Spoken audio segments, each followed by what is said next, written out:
Hello everyone, this is Komal, your assistant educator. Welcome back to your favorite channel, Unacademy Avengers class 6 to 10th. तो एक बहुत ही अच्छी खुशी की बात, जैसे कि आपको भी दिख रहा होगा कि मैम ये चैप्टर फर्स्ट क्या है। तो भाई ये चैप्टर किसका है? ये आपकी न्यू एनसीईआरटी का चैप्टर फर्स्ट है। अगर मैं बात करूं जिसके लिए आपको बहुत ही बेसब्री से इंतजार था, तो ये आपकी न्यू एनसीईआरटी का चैप्टर फर्स्ट है ना। और अगर हम इस चैप्टर को पढ़ें, इसकी बात करें, तो नाम से आपको लग रहा है natural resources and their use, यानी मैम ये हमने पढ़ा हुआ है कहीं ना कहीं। हाँ, तो जो आपकी ओल्ड एनसीईआरटी है और ये जो आपने प्रीवियस क्लासेस में भी पढ़ा ही होगा रिसोर्सेज के बारे में, क्या होती है रिसोर्सेज, कितनी टाइप्स की होती है, रिन्यूएबल नॉन रिन्यूएबल। तो बस इसमें थोड़ा सा नया मसाला अगर हम बोले ऐड करके, थोड़ी सी नई रेसिपी, मतलब अगर हम बोले कि रेसिपी तो क्या डिश वही है लेकिन थोड़ा सा इंग्रेडिएंट्स का फर्क है, तो वो यहाँ हमें देखने को मिलता है। तो कुछ ही मिनट्स में अगर मैं बात करूं, मोर देन मतलब लगभग 15 मिनट्स 18 मिनट्स या 20 मिनट्स विद इन आपके इस पूरे चैप्टर का मैं क्विकली रिवीजन आपको कराने आई हूँ, है ना। आप तो मुझे जानते ही है, मैं कोमल हूँ, आपकी एसएसटी एजुकेटर हूँ, और किस तरीके से प्यार से बहुत ही अच्छे से हम पढ़ाई करते हैं, प्यारी प्यारी स्लाइड्स हम देखते हैं। ठीक है, तो मुझे कमेंट करके जरूर बताना, और सेशन को लाइक जरूर करो, और चैनल को सब्सक्राइब करना बिल्कुल भी नहीं भूलो, क्योंकि बाकी सब्जेक्ट्स के भी इसी तरीके से क्विकली आपको रिवीजन चैप्टर्स के मिलने वाले हैं। ठीक है, तो स्टार्ट करते हैं फटाफट से। जैसे कि आपको दिख रहा है, थोड़ा सा मैं इसको इधर कर देती हूँ।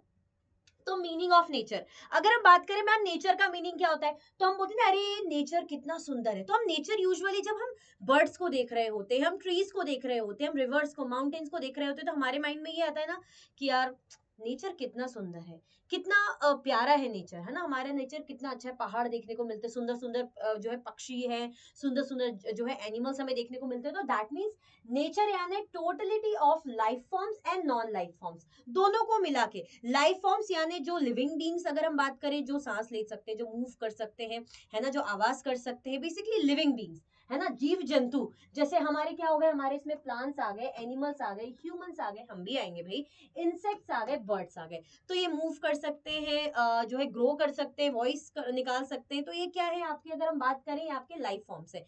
तो क्या नेचर में नॉन लाइफ फॉर्म्स भी इंक्लूडेड है? हाँ जी बिल्कुल। जैसे अगर हम बात करें, क्या रिवर्स हमारे नेचर का पार्ट नहीं है? क्या रिवर्स को हम इंपॉर्टेंट नहीं मानते? हमें पता है रिवर्स की क्या इंपॉर्टेंस है ना। रॉक्स की बात करें, एयर की बात करें, सॉइल, मिनरल्स, माउंटेन, सनलाइट, तो ये हमारे नॉन लाइफ फॉर्म्स है। नॉन लाइफ फॉर्म्स मतलब ये आपको कोई चलते आगे बढ़ते ऐसे आवाज करते हुए नहीं दिखेंगे, लेकिन ये हमारे नेचर का पार्ट है। तो इजी वे में से ब्रेक डाउन करें, जैसे कि मैंने किया है कि टोटलिटी ऑफ लाइफ फॉर्म्स और नॉन लाइफ फॉर्म्स, ये हमारे नेचर का मीनिंग होता है। लाइफ फॉर्म्स जैसे कि फिर से मैं बता रही हूँ, plants, animals, human, insects, birds, and non life forms like reverse, rocks, soil, minerals, mountain, sunlight. ठीक है, तो अगर हम थोड़ा सा इसको ऊपर करके देखें, तो यहाँ पे क्या बोला जा रहा है बच्चा, part of our environment but have not been created by humans. ये क्या है, ये हमारे पर्यावरण का हिस्सा है, ये हमारे सराउंडिंग का हिस्सा है, हमारे नेचर का पार्ट है, लेकिन क्या इन्हें ह्यूमन बींग्स ने क्रिएट करा है? क्या पहाड़ों को बैठ के इंसान बना रहा है, या नदियों को इंसान बना रहा है, या बर्ड को इंसान भाई ड्रॉ कर सकता है, स्केचिंग कर सकता है, ड्रॉइंग कर सकता है, लेकिन रियल में नहीं बना सकता। तो ये क्या है, हमारे इन्वायरमेंट का पार्ट है, लेकिन इनको ह्यूमंस ने क्रिएट नहीं किया है। तो यही हमारा नेचर है। आई होप आपको ये बहुत अच्छे से क्लियर हुआ होगा। आगे बढ़े बच्चा, स्क्रीनशॉट लेते चलना है हमें, बड़ी प्यारी प्यारी क्यूट सी स्लाइड्स है इजी फॉर्म में, तो स्क्रीनशॉट लेते चलो, इसलिए मैं स्क्रीन से बाहर ही आपको दिखूंगी ज्यादा करके। Now what does nature became, sorry, when does nature become a resource. अब ये नेचर जो है रिसोर्स कब बनती है? तो कोई भी नेचर की चीज रिसोर्स कब बन सकती है? जब उसकी यूटिलिटी हो, यूजेबिलिटी हो, जब हम उसे यूज कर पाए, हमारे वो काम आ पाए। ठीक है, तो यूज फॉर सस्टेनेंस और कंजम्पशन, यानी जब हम उसे ह्यूमन बींग्स क्या कर सके, यूज कर सके, कंज्यूम कर सके। अब जैसे वुड है, लकड़ी की अगर हम बात करें, नेचर से हमें मिलती है ना।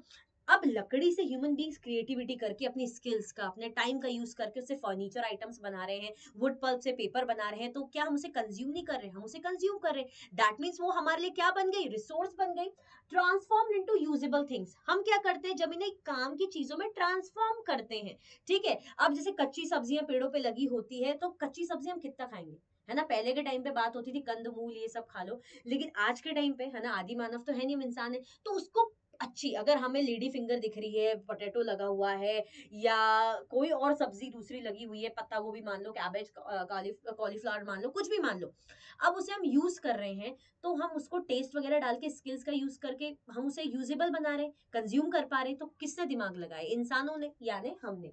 तो हम क्या करते हैं, इनको ट्रांसफॉर्म करते हैं यूजेबल थिंग्स में। जैसे वुड से हमने फर्नीचर बना लिया, अब भाई लकड़ी का मानो हम यूज करेंगे, पर कितना यूज करेंगे, लेकिन अब उस लकड़ी से हमने फर्नीचर बना लिया, दरवाजे बना लिए, सुंदर सी टेबल बना ली। हमारे किचन में वुडन वर्क आपको देखने को मिलता है, जिसका शौक मम्मियों को बहुत होता है कि भाई वुडन वर्क होना चाहिए, सुंदर सा किचन होना चाहिए। तो किससे हो रहा है? Would say, majorly. ठीक है, ये देखो, ये पेड़ों को काटा जा रहा है। देखो, एक्सेसिव कोई भी चीज अच्छी नहीं होती। एक नॉर्मल लेवल तक ऑब्वियसली वी नीड वुड, हमें वुड चाहिए पेपर्स के लिए, कॉपीज के लिए हमें वुड चाहिए जो है फर्नीचर आइटम्स के लिए, लेकिन एक्सेसिव अगर हम डिफॉरेस्टेशन कर रहे हैं तो ऑब्वियसली वो गलत है। लेकिन अगर हम देखें कि कैसे एक लकड़ी से प्रोसेसिंग होकर प्रॉपर जो है फर्नीचर आइटम बन रहा है, तो आपको ये एग्जांपल है। तो कब जो हमारी नेचर जो है रिसोर्स बनती है, जब हम उसे कंज्यूम कर पाते हैं। और कैसे कंज्यूम कर पाते हैं? जब उन्हें हम ट्रांसफॉर्म करते हैं यूजेबल थिंग्स में, है ना, यूज कर पाए। जब स्क्रीनशॉट लेते चलना बच्चा। Now, condition for a resource. अब रिसोर्स के लिए क्या कोई कंडीशन होती है? जी हाँ, कोई भी चीज को हम रिसोर्स कब बोलेंगे तो उसके लिए भाई कुछ कंडीशन से अगर हम बात करें तो रिसोर्स कैसी होनी चाहिए? टेक्नोलॉजिकली एक्सेसिबल होनी चाहिए, इकोनॉमिकली फिजिबल होना चाहिए और कल्चरली एक्सेप्टेबल होनी चाहिए। मैम, अब ये क्या नई चीज है? मैंने बोला ना, वही है ओल्ड एनसीईआरटी का, लेकिन उसमें तड़का थोड़ा सा नया लगा दिया है। बट कोई नहीं, कोमल मैम है, सो टेंशन किस बात की? टेंशन है ही किस बात की? ठीक है, टेंशन नहीं लेनी। देखो, technologically accessible tools और technology are needed to use it. For example, machine to drill for oil. अब मानो ऑयल जमीन के अंदर है, हम खुदाई करके निकालते हैं ऑयल, पेट्रोल हमें खुदाई करके मिलता है। लेकिन अगर हमारे पास टेक्नोलॉजी ही नहीं है ऑयल निकालने के लिए, पेट्रोल निकालने के लिए, तो क्या वो टेक्नोलॉजिकली एक्सेसिबल है? मतलब हमें पता है जमीन के अंदर अरे तेल है, ऑयल है जो काम आता है, पेट्रोल काम आता है, लेकिन निकाल ही नहीं सकते। उतनी तकनीकी हमें नहीं पता, तो वो हमारे रिसोर्स हो पाएगी? नहीं हो पाएगी। क्या फायदा? हम बोलते हैं ना कि टैलेंट विदाउट हार्ड वर्क, है ना, talent without practice is a waste, है ना। कि अगर फॉर एग्जाम्पल मेरे सिंगिंग टैलेंट है, मेरे पास बहुत अच्छा किसी चीज का टैलेंट है, लेकिन मैं कुछ कर ही नहीं, पॉलिश ही नहीं कर रही, ना उसके लिए कोई कंपटीशन कर रही हूँ, ना कोई क्लासेस जा रही, तो एक तरीके से वो तो वेस्ट हो गया। तो ऐसे ही रिसोर्स है ऑयल, पेट्रोलियम, लेकिन टेक्नोलॉजी ही नहीं है कि वही एक्सेस कर पाए, उस रिसोर्स तक पहुंच पाए, ला पाए, तो किस बात की रिसोर्स? तो रिसोर्स कैसी होनी चाहिए? टेक्नोलॉजिकली एक्सेसिबल होनी चाहिए। सेकंड, इकोनॉमिकली फीजिबल, मतलब भाई इतना खर्चा पैसा लगे कि हम उसे निकाल पाए, उससे रिसोर्स बना पाए। ऐसा नहीं कि मिलियंस बिलियंस लग रहे हैं तो भाई आप हाथ जोड़ के बैठ जाओगे कि भाई क्या फायदा। ठीक है, तो it shouldn't cost too much for get और यूज, मतलब इतनी महंगी नहीं होनी चाहिए कि इसको यूज करना है तो इतनी महंगी पड़ जाए कि इंसान यूज ही नहीं कर पा रहा। फॉर एग्जाम्पल, अगर सिंपल सोवर वाटर या ऑयल वगैरह का एग्जाम्पल ले लें, तो हमारे बजट में रहता है, हम पानी परचेज करते हैं, वाटर टैक्स पे करते हैं या ऑयल वगैरह। अब मानो अगर उनकी कीमत लाखों करोड़ों में होती तो क्या आप इस रिसोर्स को यूज कर पाते? वो तो आपके किसी काम ही नहीं आ पाती, अमीरों को छोड़ के। तो क्या फायदा ऐसा? तो रिसोर्स इकोनॉमिकली फिजिबल होनी चाहिए। जैसे माइनिंग, है ना, या कोल अगर हम कर रहे हैं, कोल वगैरह माइनिंग कर रहे हैं, हम खदानों से डायमंड निकाल रहे हैं, कोल निकाल रहे हैं, तो इतना बजट में हो, इतना इकोनॉमिकली फिजिबल हो कि भाई वो यूज कर पाए हम। ठीक है, culturally acceptable, it must respect belief, for example not cutting trees in sacred groves. अब भाई कल्चरली अगर सांस्कृतिक तौर पे एक्सेप्टेबल होना चाहिए। मैंने बोला ना कि पेड़ों का यूज ऑब्वियसली हमें चाहिए, वुड का यूज ऑब्वियसली हम करेंगे, उससे वुड पेपर बनाने के लिए, वुड पल्प से, है ना, या फर्नीचर आइटम्स। लेकिन ऐसा नहीं कि अंधाधुंध कटिंग कर रहे हैं, खूब सारा पेड़ काट के रख दिए, नहीं, हमें उनकी रिस्पेक्ट करनी चाहिए। वो हमारे नेचर का पार्ट है, हमारे सराउंडिंग का पार्ट है, हमारे इन्वायरमेंट, हमारे अर्थ के लिए इंपॉर्टेंट रोल प्ले करते हैं, भाई ऑक्सीजन देते हैं, है ना, ऑब्वियसली। ठीक है, तो ये कुछ कंडीशन है रिसोर्स की, इसका स्क्रीनशॉट लो बच्चा, फिर हम आगे बढ़ते हैं और लाइक भी करते चलना। Now, the earth has treasures form over million of years. अगर हम बात करें हमारे अर्थ की, तो हमारे अर्थ में इतने खजाने हैं जो मिलियन ऑफ ईयर्स से जमे भये हैं, भये बोल रही हूँ, है ना, हप्पू सिंह की लैंग्वेज भूल दी मैंने, जमे हुए हैं। मतलब अगर हम बात करें कि जैसे जमीन के अंदर हम जो खुदाई करके हमें जो कोल मिलता है, ऑयल मिलता है, जो माइन से हमें जो है अगर हम बात करें डायमंड मिल रहा है, गोल्ड मिल रहा है, ठीक है, तो मिलियन ऑफ ईयर से हमारे अर्थ में चाहे हम गोल्ड कोल की छोड़ के हम वाटर वगैरह सबकी बात करें, तो ये हमारा खजाना है जो मिलियन ऑफ ईयर से बनता आ रहा है, which humans have taken and learn to use, जिससे क्या करा है, ह्यूमन बींग्स ने उन्हें लिया है और उनका यूज करना सीखा है ना। ह्यूमन बींग्स ने दिमाग लगाया ना कि अरे इन खदानों से ऑयल मिलता है, ऑयल का हम कितना अलग अलग यूज कर सकते हैं, पेट्रोल का यूज कर सकते हैं, डायमंड गोल्ड का यूज कर सकते हैं, ये वाटर का यूज कर सकते हैं, ये जो है वेजिटेबल्स का यूज कर सकते हैं। तो इंसान ने लिया और उसको यूज करना सीखा। ऑब्वियस रिसोर्स क्या होती है अगर हम बात करें, तो ऑब्वियस रिसोर्स होती है एक not so obvious resource. Obvious यानी एक तरीके से आप रिन्यूएबल रिसोर्स होती है ना, जो रिन्यू हो जाती है, जैसे एयर वाटर सॉइल, अगर धीरे धीरे खत्म हो रही तो धीरे धीरे रिन्यू होती चलती है। अगर जैसे पानी की कमी हो रही है तो अगले साल बारिश होगी, हम बोलते हैं, यही बोलते हैं ना, अरे नदी तालाब में पानी कम है लेकिन अगले साल बारिश होगी, क्यों, हमें पता है रिन्यू हो रही है। एक होती है नॉट सो ऑब्वियस, यानी एक तरीके से नॉन रिन्यूएबल रिसोर्स, जो जल्दी रिन्यू नहीं होती, जिसको बहुत साल लग जाते हैं रिन्यू होने में, जैसे आपका क्या हो जाएगा, coal, petroleum, ores, timber, precious stones. तो ये एक तरीके से नॉन रिन्यूएबल रिसोर्स, जो एक बार एग्जॉस्ट हो जाए, खत्म होने की कगार पे आ जाए, तो इन्हें हजारों साल, मिलियन ईयर्स लग जाते हैं दोबारा बनने में, मतलब हमारी लाइफ भी खत्म हो जाती है तब तक, और ये बनते भी नहीं है, बन भी नहीं पाते तब तक। क्लियर हो गया? तो स्क्रीनशॉट लिया बच्चा, तो ज्यादा डरने घबराने की जरूरत नहीं। ऑब्वियस एक तरीके से भाई ऑब्वियस, जो रिन्यूएबल रिसोर्स जैसी, और नॉट सो ऑब्वियस यानी जो नॉन रिन्यूएबल रिसोर्स। ठीक है, चलो कैटेगरीज ऑफ नेचुरल रिसोर्सेज। अब नेचुरल रिसोर्स का इसमें डिवीजन थोड़ा अलग तरीके से, जैसे हम पढ़ते हैं कि नेचुरल रिसोर्स को इस तरीके से, जैसे एबायोटिक या बायोटिक रिसोर्सेज, इस तरीके से हम डिवाइड करते हैं ना, तो यहाँ पे जो नेचुरल रिसोर्स को और हम रिन्यूएबल नॉन रिन्यूएबल, तो यहाँ पे कैसे डिवाइड करा है कि रिसोर्सेज जो एसेंशियल होती है लाइफ के लिए, ऐसी रिसोर्सेज जो हमारी लाइफ का पार्ट है, हमारी जिंदगी के लिए, हमारे जीवन के लिए इंपॉर्टेंट रोल प्ले करती है, ऐसी रिसोर्सेज जो ऊर्जा का स्रोत है, एनर्जी प्रदान करती है, ऐसी रिसोर्सेज जो मटेरियल्स प्रोवाइड करती है। तो चलो फटाफट से देख लेते हैं। जैसे रिसोर्सेज जो हमारी लाइफ के लिए एसेंशियल है, तो क्या हवा की जरूरत नहीं है भाई, गैसेस हमें मिलती है इसमें से, वाटर भाई हाइड्रेटेड रहने के लिए हमारी लाइफ के लिए, फूड भाई नरिशमेंट प्रोवाइड करने के लिए, न्यूट्रिशन प्रोवाइड करने के लिए, तो ये ऐसी रिसोर्सेज जो लाइफ के लिए एसेंशियल है। फिर अगर हम बात करें रिसोर्सेज फॉर मटेरियल, ऐसी रिसोर्सेज जो मटेरियल प्रोवाइड करती है, जैसे हमें गोल्ड मिल गया, कोल मिल गया, मार्बल, वुड, भाई इसकी चीजें हम यूज कर रहे हैं, मार्बल का घर बनता है या फ्लोर बनता है मार्बल का, है ना, या गोल्ड भाई आप देखते हो मम्मी लोग पहनते हैं, और भी जो है यूज होते हैं, कोल का यूज ट्रेन वगैरह में होता है, वुड का यूज तो फिर हम पढ़ते हैं काफी, हमें अच्छे से पता ही है। तो ये क्या है, मटेरियल, तो और ये हमारे लिए रिसोर्स है। ठीक है, फिर अगर हम बात करें ऐसी रिसोर्सेज जो ऊर्जा का स्रोत है, जो एनर्जी प्रोवाइड करती है, जैसे पेट्रोलियम, है ना, नेचुरल गैस, गैस वगैरह जो हम यूज करते हैं, विंड एनर्जी जो हम विंड मिल वगैरह यूज करते हैं, कोल भाई मैंने बोला ना ट्रेन वगैरह चलती, कोयला पहले यूज होता था और भी चीजों के लिए, वाटर भाई हाइड्रो इलेक्ट्रिसिटी बनाने के लिए भी यूज होता है, हमारे लिए भी यूज होता है, सनलाइट, सोलर एनर्जी, तो ये क्या प्रदान कर रहे हैं, ये सब ऊर्जा प्रदान कर रहे हैं, एनर्जी प्रदान कर रहे हैं। ठीक है, तो ये किसका पार्ट है, नेचुरल रिसोर्स का, तो इसका स्क्रीनशॉट ले लो अगर नहीं लिया। ठीक है, तो क्या कैटेगरीज है हमारी नेचुरल रिसोर्स की, resources for energy, resources for material, resources essential for life, है ना। फिर अगर हम बात करें रिसोर्सेज जो एसेंशियल है लाइफ के लिए, एयर वाटर फूड, भाई हमारी जिंदगी इसके बिना पॉसिबल है, बस सोच के देखो, सोचोगे कि नहीं पॉसिबल है, समझ में आ जाएगा, चीजें जल्दी याद हो जाएगी। ठीक है, मटेरियल जैसे गोल्ड, मार्बल, ये मटेरियल है, वुड, ये सब क्या हम बोलते हैं ना, इस मटेरियल से बनाए, इस मटेरियल से प्रोडक्ट बनाए, ये हमारे मटेरियल है, नेचर से मिल रहे हैं। फिर एनर्जी भाई petrol, natural gas, solar, wind, water energy, ये ऊर्जा प्रदान करती है। ठीक है, क्लियर हुआ कि नहीं हुआ, तो लाइक भी करते चलना है हमें सेशन को। आगे बढ़ते हैं। अब इसी में जो है और इसका डिवीजन है रिन्यूएबल और नॉन रिन्यूएबल फॉर्म में। ठीक है, जैसे ऑब्वियस नॉन ऑब्वियस पढ़ी थी, तो ऐसे इसका रिन्यूएबल नॉन रिन्यूएबल, जो नेचुरली रिप्लेनिश हो जाती है, और ये ऐसी होती है जो एकदम से रिप्लेनिश नहीं होती, जिसे बहुत लंबा समय लग जाता है, वक्त लग जाता है। अगर हम यहाँ पे बात करें रिन्यूएबल रिसोर्स की, तो जैसे solar energy, wind energy, biomass, hydro power, geothermal, तो ये क्या हो जाती है, एक बार मतलब धीरे धीरे अगर हम यूज भी कर रहे हैं तो रिन्यू भी हो जाती है वक्त के साथ, ज्यादा बहुत ज्यादा टाइम नहीं लगाती। अब रिन्यू हो जाती है इसका मतलब ये नहीं है पानी वेस्ट करें, ऐसा भी नहीं है, बोला जाता है ना कि पानी को सेव करो, वाटर को पॉल्यूट मत करो, माना कि रिन्यूएबल है, लेकिन हमें सोच समझ के जुडिशियसली सही तरीके से यूज करने की जरूरत है। अब नॉन रिन्यूएबल रिसोर्स की बात करें, तो भाई ये जो है वक्त लगाती है ग्रो, मतलब वापस रिन्यू होने में, जैसे ऑयल हो गई, कोल हो गया, न्यूक्लियर, नेचुरल गैसेस एक बार एग्जॉस्ट हो गई तो इन्हें बहुत लंबा समय लगता है दोबारा रिन्यू होने में। ठीक है, क्लियर हो गया, ये तो बहुत इजी पार्ट है।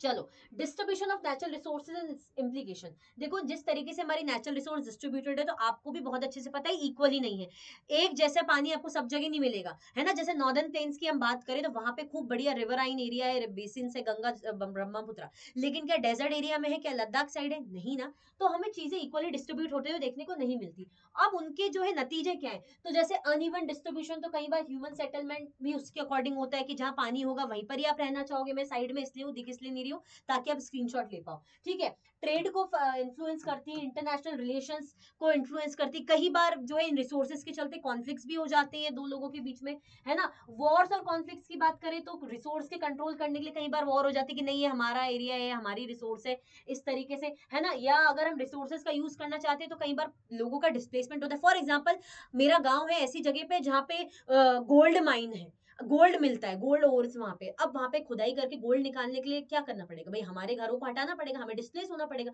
तो एक तरीके से क्या है, इसका नतीजा हमारे लिए क्या है, नेगेटिव है, ठीक है। इंडस्ट्रीज एंड डेवलपमेंट, जैसे जॉब्स टाउन यूजुअली वहीं पर ही सेटअप होगी ना जहाँ पे इंडस्ट्रीज होगी, है ना, जहाँ पे फैक्ट्रीज होगी। जैसे फॉर एग्जांपल गोल्ड माइन है, वहां पे गोल्ड वगैरह निकाला जा रहा है, फिर उस वहां पे इंडस्ट्रीज फैक्ट्री सेटअप है, तो वहां पे लेबर की जरूरत पड़ेगी, धीरे धीरे वहां पे घर बनेंगे, इंडस्ट्रीज बनेगी, है ना, मार्केट एरिया होगा, तो चीजें लोग वहीं रहना चाहेंगे जहाँ पे डेवलपमेंट की कोई चांसेस हो, इंडस्ट्रीज डेवलपमेंट हो, ठीक है। ट्रेड और एम्पायर की बात करें तो रिसोर्स लोकेशन साथ में ह्यूमन स्किल्स पर डिपेंड करता है कि कैसे आप ट्रेड करें और आप जो है किस तरीके से उन रिसोर्सेज का यूज करें। जैसे वुड स्टिल बहुत अच्छा एग्जांपल है, ट्रेड ग्रो हुआ, एम्पायर का ग्रोथ हमें देखने को मिलता है। पॉलिटिकल बाउंड्रीज कई बार जो है इशू क्रिएट हो जाती है, किसके कारण, रिसोर्स के कारण। फॉर एग्जाम्पल, अगर मेरे घर में कोई पेड़ लगा है, अब वो पेड़ के जो फ्रूट्स है साइड वाले घर में गिर रहे हैं, तो इसमें मेरी भी क्या गलती है और साइड वाले की भी क्या गलती है, जो भी है नेचर का पार्ट है भाई, पेड़ है ना। तो कहीं पर डिस्प्यूट हो जाएगा, मैं बोलूंगी नहीं नहीं नहीं नहीं आप वो फ्रूट यूज नहीं कर सकते हो, मेरे ये वो उसकी समझदारी वो दे दे, मानो वो नहीं देना चाहे, वो यही बोले फिर मेरे घर में क्यों गिर रहे हैं भाई, गंदगी तो मेरे घर में भी हो रही, कचड़ा भी तो गिर रहा है, फ्रूट गिर रहे हैं, तो पेड़ पत्ते भी तो यहाँ गिर रहे हैं,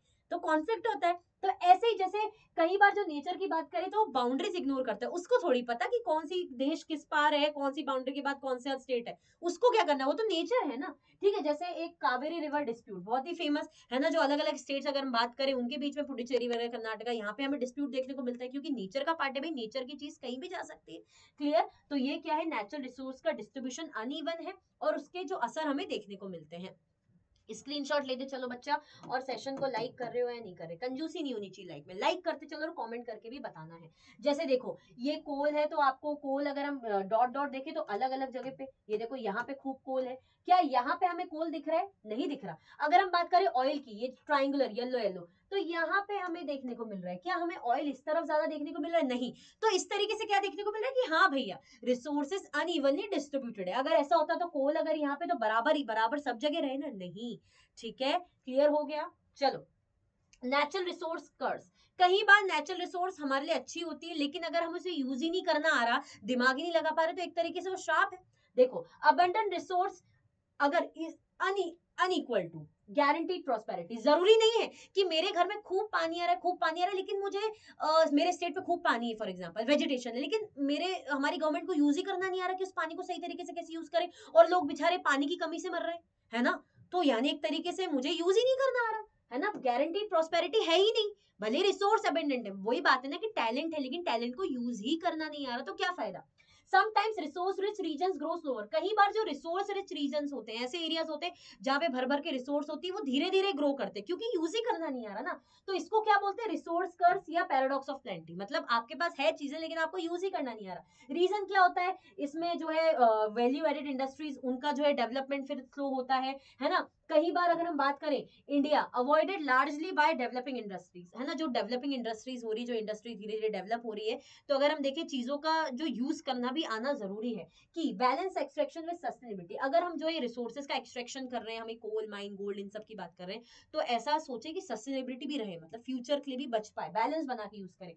success depends on knowledge governance and planning, अगर हमारे पास रिसोर्स है तो प्रॉपर प्लानिंग होनी चाहिए, रिसोर्स का प्रॉपर यूज करना आना चाहिए, और क्या होनी चाहिए, प्रॉपर गवर्नेंस होनी चाहिए कि भाई अगर मेरे पास हमारे एरिया में पानी है तो कैसे उसको प्रॉपर प्लान के साथ यूज करें कि सबके लिए वो यूज हो जाए और वेस्ट भी ना हो और आगे के लिए भी बचे रहे, ठीक है। तो रिसोर्स कर्स ना बने, उसको सही तरीके से यूज करना भी जरूरी है, तो नॉलेज गवर्नेंस प्लानिंग उसके लिए लगती है। स्क्रीनशॉट लेते चलो बच्चा, आगे बढ़े। Now responsible and wise use of natural resource stewardship, अगर हम बोले कि किस तरीके से हम नेचुरल रिसोर्स का रिस्पॉन्सिबल तरीके से और बुद्धि के साथ सही यूज कर सकते हैं, तो respect nature to sustain life, हमें नेचर की रिस्पेक्ट करने की जरूरत है। सबसे पहले मैंने बोला ना कि हमें वुड मिल रहा है, लकड़ी मिल रही है, वाटर मिल रहा है, सब्जियां मिल रही है, वेजिटेशन, इसका मतलब ये नहीं है कि खूब पेड़ काटते रहे, खूब पानी वेस्ट करें, हमें उनकी रिस्पेक्ट करनी चाहिए। तो स्टीवर्डशिप का मीनिंग होता है जब हम रिसोर्स को केयरफुली यूज करते हैं ताकि वो हमारे फ्यूचर जनरेशन के लिए बच पाए, जैसे एक तरीके से सस्टेनेबल डेवलपमेंट, ओल्ड एनसीईआरटी वाली को समझ में आ जाएगा, है ना। जैसे हम बोलते हैं कि रिसोर्स को इस तरीके से यूज करना बैलेंस करके कि फ्यूचर के लिए भी बच पाए। आज तो हम पानी वुड सब यूज करेंगे, लेकिन फ्यूचर के लिए भी तो बचा के चलना है। तो restoration and regeneration of renewable resource, मतलब जैसे वाटर को हार्वेस्ट करना, है ना, वाटर को दोबारा से यूज करना, है ना, कैसे जो है ट्रेडिशनल प्रैक्टिसेस अपनाना कि हम दोबारा से जो है चीजों को रीजनरेट होने का मौका दे। मतलब अगर पानी है हमारे पास भरपूर, तो उसको रिसाइकिल कर ले, रीयूज कर ले, ताकि दोबारा रीस्टोर होने का मौका दे। तो ये हमारी समझदारी है जो कि बहुत जरूरी है। फिर रिस्पॉन्सिबल और judicial use of non renewable resource, मतलब जो नॉन रिन्यूएबल रिसोर्सेज जैसे कोल, पेट्रोलियम, इन सब की बात करें तो इनको सही तरीके से यूज करें ताकि भाई दोबारा रिन्यू होने का मौका, मतलब क्योंकि लॉन्ग टाइम लगता है इनको तो रिन्यू होने में, तो वो मौका मिल पाए। जैसे use wisely so that last until alternatives are found, मतलब इनको यूज तो हमें करना है ऑयल, कोल, पेट्रोलियम, लेकिन ऐसे यूज करें कि जब तक कोई ऑल्टरनेटिव ना मिल पाए तो बचा बचा के सोच समझ के हम यूज करें। Focus on restoration, regeneration, sustainability, भाई हमें ध्यान रखना है कि रीजनरेट होने का मौका दे, रीस्टोर होने का मौका दे। केयरफुल यूज अगर हम करेंगे, ऊपर से फेयर एक्सेस मिलेगा, साथ में रिस्पॉन्सिबल अगर हम रहेंगे तो यानी सस्टेनेबिलिटी रहेगी, यानी फ्यूचर के लिए भी वो चीजें बच पाएंगी। तो ये रही हमारी रिसोर्सेज। आई होप आपको इसका क्विक रिवीजन बहुत अच्छा लगा होगा। मैंने इसको लंबा इसलिए खींचा ताकि आपको फर्स्ट चैप्टर से थोड़ा आइडिया मिले कि चीजें इतनी टफ नहीं, जितना हम डर डर के चल रहे थे कि न्यू एनसीईआरटी है क्या होगा। ठीक है, तो ज्यादा से ज्यादा आपको सेशन को लाइक करना है, बच्चा शेयर करो अपने क्लासमेट्स में कि भाई जो है क्विक रिवीजन आपके अलग अलग चैप्टर्स का, आपके अलग अलग सब्जेक्ट्स का अनअकैडमी एवेंजर्स चैनल पे आ गया है। और एसएसटी की जिम्मेदारी तो कोमल मैम के पास है, स्लाइड्स आप देख ही रहे हो, है ना, ताकि मैंने साइड में रह के इसलिए पढ़ाया, आप स्क्रीनशॉट ले सको। ठीक है, और अनअकैडमी के सारे ही सब्सक्रिप्शन पे बढ़िया बढ़िया जो है, अगर हम बात करें, ऑफर चलते रहते हैं, आपको डिस्काउंट मिलता रहता है लाइक 60% और प्लस एक्सटेंशन भी मिलते रहते हैं मंथली, है ना। तो आप जो है मेरा कोड KG09 उन ऑफर्स को ग्रैब करने के लिए यूज कर सकते हो। ठीक है, तो आई होप आपको मजा आया होगा। लाइक करो, चैनल को सब्सक्राइब करना बिल्कुल भी नहीं भूलो, शेयर करो, कमेंट करके जरूर बताओ। Thank you so much for watching.